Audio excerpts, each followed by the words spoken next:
My mother-in-law, Catherine, turned icy the moment it was decided that her son would be transferred abroad. With nowhere else to go, she took the house away from me and my daughter. Lost and holding my 2-year-old, I wandered to the park, wondering what to do next. Suddenly, surrounded by police officers in the pouring rain, shivering from the cold, I followed them to the station. There, an unexpected person was waiting for me. My name is Emma, and I'm turning 35 this year. I met my husband, Bob, at work, and after dating for a year, we got married. I quit my job when we married, and 2 years ago, our daughter Lily was born. Currently, I live with Bob, Lily, and my mother-in-law, Catherine.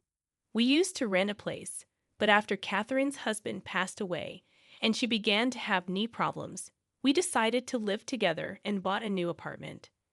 We considered buying a house, but given Catherine's bad knees, we thought it would be best to live somewhere with good transportation access.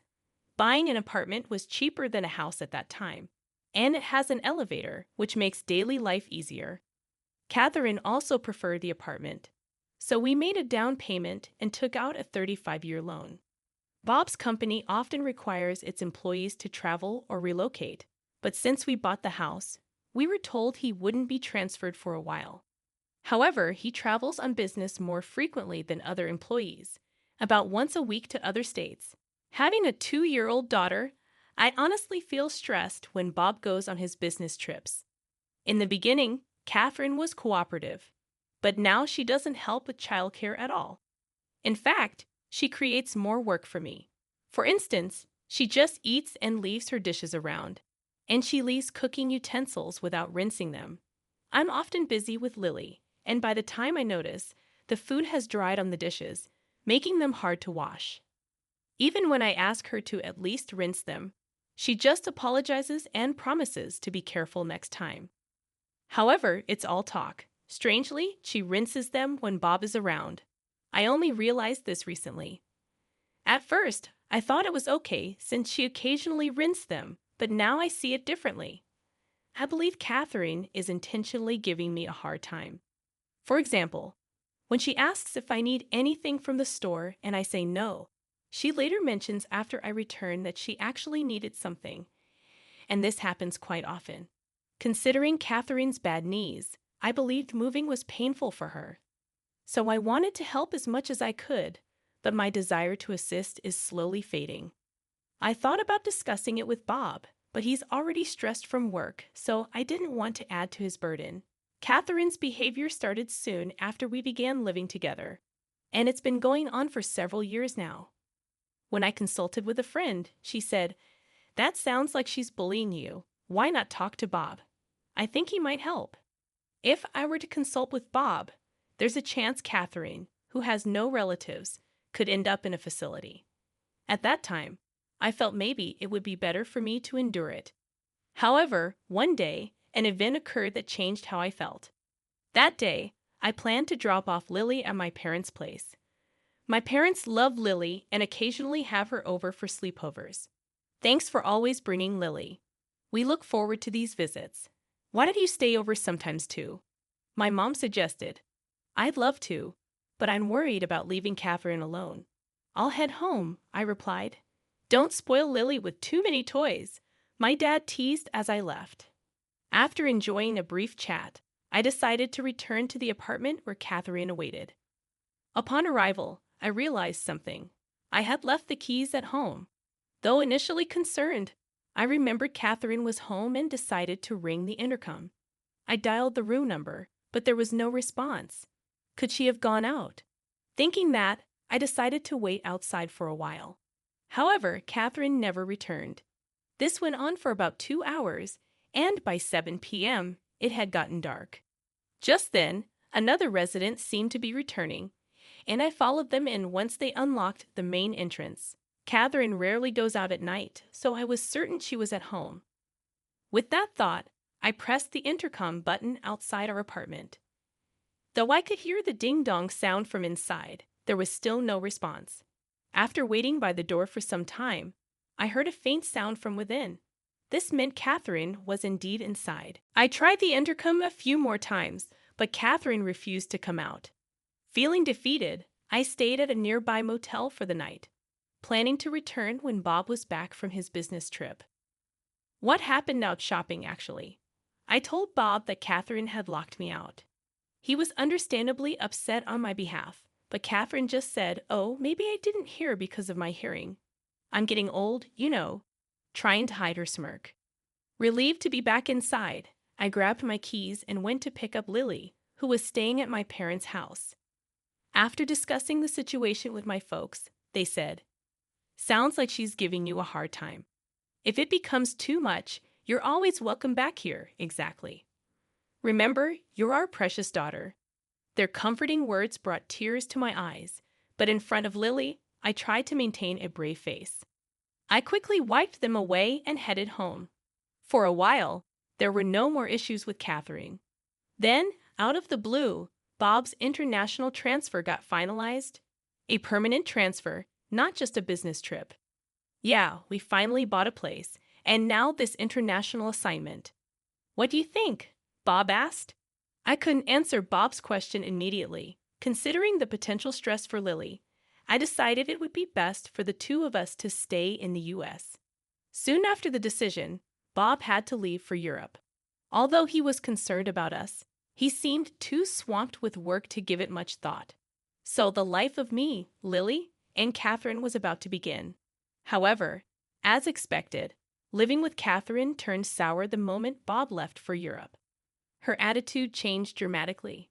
That day, a storm was approaching, and it was dangerous to venture outside. Yet Catherine dropped a bombshell on me. "Now that Bob's gone, wouldn't it be better if you and Lily move out?" she said. "Excuse me, what do you mean?" I asked, stunned. "Just what I said. I'll take over from here. I just feel I can't relax with strangers in the house. I'd appreciate it if you could leave right now." I was in complete disbelief at Catherine's audacity. It's true that Catherine and I aren't related, but I've always tried my best to make our cohabitation comfortable. At the very least, I've always treated her as family. However, to Catherine, it seems we were just an afterthought. I was considering gathering my things and heading back to my parents' place when she told me, "Instead of dilly-dallying, why don't you just get out?" Before I knew it, dressed as we were, Lily and I were thrown out of our own home. No matter how much I banged on the door, Catherine wouldn't come out. Lost and confused, I carried Lily through the pouring rain to a nearby park. There was a roof there, which I thought might offer some shelter from the rain. Ideally, I would have checked into a motel or returned to my parents' place. But I'd left both my wallet and phone inside the house. I felt helpless and sat in the park, trying to figure out our next move. I'm not sure how much time passed in the torrential downpour. Overwhelmed by fatigue and cold, I began to doze off. It was already dark, and even though it was summer, the cold was biting, and I feared we might catch a cold. As bad as things were, it seemed the only option was to walk to my parents' home. But it would be a 3-hour walk. As I was contemplating our situation, I saw 2 distant lights approaching. Given the rain, I couldn't see clearly, but the lights belonged to 2 police officers. I thought maybe they could help, but before I could approach, one of them called out to me, "Are you Emma? And is this little one Lily?" I was surprised the officer knew my name but weakly replied, "Yes, that's us." Then the officer said, "Please come to the station with us." I wondered if something was amiss. Urged by the officer, Lily and I got into the patrol car. We were freezing from being out in the rain for so long, but the officers had thoughtfully brought large towels. "You might need these. We've got some spare clothes back at the station for you," they said kindly. Wondering why they knew about us and why we were headed to the police station, I inquired, "How did you know where to find us?" They responded, "We'll explain everything once we're back at the station. For now, just try to relax." Exhausted, I soon fell asleep and woke up to find we had arrived at the police station. Following the officers inside, to my surprise, I saw Catherine and my uncle. "Uncle, what are you doing here?" He explained. "Bob contacted me. He suspected you might be having issues with his mom, and since he's abroad, he wanted me to keep an eye on things for him." According to my uncle, Bob had spoken to him about this issue before. He said Bob had requested him to keep an eye on things since he couldn't be there himself being overseas. It turns out he saw us in the rain earlier today. He was considering taking us in himself, but thought Catherine's behavior was extreme, so he reported to the police. That's why the officers knew our whereabouts and came to get us. Catherine had also been asked to come to the police station. She sat on a sofa glaring at me, seemingly clueless about why she was there. Why do I have to be here? I have a bad knee, you know. If Bob was here, this wouldn't be happening, Catherine argued. But this entire situation was a result of Bob asking my uncle for help. In discussions with the police, there was a high likelihood that the events might have legal implications. Hence, I was advised to consider hiring an attorney. That's an overreaction. I just locked the door, that's all. I didn't do anything else, Catherine defended herself. Do you even realize what you've done? You threw Emma and a little child out in torrential rain. That's not something forgivable. My uncle stood up for us and stated that, in fact, I was the rightful owner of the house. That's impossible. Bob is the head of the household. He's the rightful owner. Now that he's not here, it should be mine, Catherine argued. But she was mistaken. Actually, my uncle runs a real estate business and got us a great deal on a condo.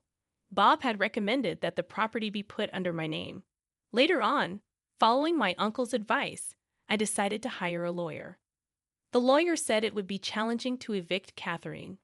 Therefore, the best course of action might be to place her in a care facility. Upon hearing this, I immediately called Bob to explain the situation. Bob hadn't anticipated the issue would escalate this much and said he'd like to return from Japan to discuss it properly. He also said he was considering placing Catherine in a facility. Unaware of all this, Catherine, despite being at the police station, casually snacked on some crackers. Since I couldn't return to the house with Catherine, I decided to take shelter at my parents' place until Bob returned. Bob would be back in a week, giving me time to ponder our next steps. If Bob wouldn't support me, then divorce seemed the only option. A week later, Bob, having returned from Europe, was at the house with Catherine. So, I moved back home from my parents' place. Given the urgency of his return, Bob had to go back to Europe soon. He could only stay in Japan for a few days, so we needed to discuss our next moves. I'd heard some things from Emma's uncle. Is all of that true? Bob asked. Catherine stubbornly refused to admit any wrongdoing. She even claimed I was scheming to evict her. Bob, who should have been on my side, seemed to want to consider Catherine's perspective. I get it. So, do you have any evidence to prove Emma's plotting something? Bob asked. Evidence? Of course not, Catherine replied. Emma, do you have any evidence? Bob turned to me. To be honest, I've been so busy with work, I haven't been able to keep an eye on things. I'm not sure who to believe, I admitted. I handed Bob something I had with me. What's this? He asked as I gave him a voice recorder. It contained recordings of Catherine, who not only evicted me, but also often berated me. When Bob played it, he heard Catherine's voice saying things like, "Such a worthless wife. I wonder why he even married you." Hearing this, Catherine quickly began to defend herself. This is taken out of context. Everyone has their moments, right? I was just frustrated at that time. But it was just this once, she claimed. However, a barrage of recorded verbal abuses played from the voice recorder, including countless instances and even some which weren't captured on the device. Bob's hand holding the voice recorder trembled with tension and anger, while Catherine looked guilt-ridden. Mom, what is this about? Bob asked, but Catherine remained silent. If you won't answer, then I assume this is all true. If so, I need to protect Emma and Lily. You understand that, right? Bob asserted. I had never seen Bob angry in all the years we've been together. Catherine, probably seeing this side of Bob for the first time too, looked frightened and shrunk back, unable to say a word. Afterward, there were several discussions until Bob's return to Europe. I asserted that I could no longer live with Catherine, considering Lily's presence and not wanting a repeat of this event. Bob seemed to share my sentiment, leaning towards placing Catherine in a care facility. However, she strongly opposed the idea, complicating the discussions. Regardless, I've decided to sell the house. So you can't stay here anymore. If you don't want the facility, you'll need to find another place, Bob stated. Catherine resisted the idea of selling the house, but it was a tough request to accommodate. That's because Lily and I had decided to move to Europe. Bob regretted not being more present for his family and wanted to be there for us moving forward. Although I was hesitant about living abroad, knowing Bob would be with us reassured me. Besides, Lily is only 2, and it would be good for her to practice her communication skills in Europe. Therefore, selling the condo, which still had a mortgage, was the only option. If we left it as it was, Catherine would have to cover the mortgage. Considering she's on a fixed income, she doesn't have that kind of money. Given her future prospects, someone should be around to assist her. Despite our efforts, Catherine was adamant about not moving into a facility. So, we had to forcefully place her in one. I'm sorry, but I've got to head back to Europe. Could you handle any procedures required here? Bob asked. Before heading back, with help from those around me, I managed to finalize Catherine's admission into the facility. The facility staff kept me updated on Catherine's condition, but it seems she's not doing well. It would be one thing if she were just down, but apparently she's been giving people there a hard time. Before heading to Europe, I went to visit her to see how she was doing, but she lashed out at me, saying, "What's the big idea? Why have you locked me up in this place?" She even vented her frustrations on the staff, complaining about the food, the uncomfortable beds, and the snide remarks from other residents. When I apologized to the staff, they were very understanding. "It's all good," one of the staff members assured me. "We see this kind of behavior often. Just leave it to us. We'll keep you in the loop, and if anything comes up, we'll give you a ring. So, don't be worried." Despite all the harassment I got from her since we used to live together, I couldn't help but feel worried as I headed to Europe. Upon arriving in Paris, Bob met me at the airport, and we headed to the apartment we'd rented. They say rents in Paris are higher than in Texas, but since Bob's company gives him an allowance for housing, we were lucky to find a spacious and affordable place. The neighbors in our building are super friendly and have been very kind to me, even though I don't speak French fluently. Yesterday, a neighbor shared some wine and cheese with me. In return, I gave them some mac and cheese. Meanwhile, I'm gradually learning French along with my daughter Lily. I know there's a limit to self-study, so I've also enrolled in a language school. There are a lot of Americans there, many of whom, like me, are new to France. I've made some friends there, and am really enjoying my life in Paris. Back in the States, I had to be always concerned about Catherine, which often prevented me from fully enjoying outings with friends. But here, I can indulge in leisurely lunches just the way I like. The only concern right now is Lily. She's still too young for kindergarten. Kids here usually start kindergarten the year they turn 5, so I hope she picks up enough French by then. Fortunately, Lily seems to be catching on pretty quickly. I'm thinking of getting a job once Lily starts preschool. Bob says he's okay with me staying at home, but living in Paris has made me want to explore more opportunities. Seeing how ambitious and confident people are here has ignited something within me. I've become friends with a waitress at a nearby cafe, and she hinted there might be a job for me there. That cafe isn't only popular among the American community. Many of their customers are also learning English. There might be challenges ahead, but since coming to France, Bob and I have been communicating much better. I feel more confident in expressing my feelings, and I believe no matter what happens, we'll face it as a family. Right now, I feel happier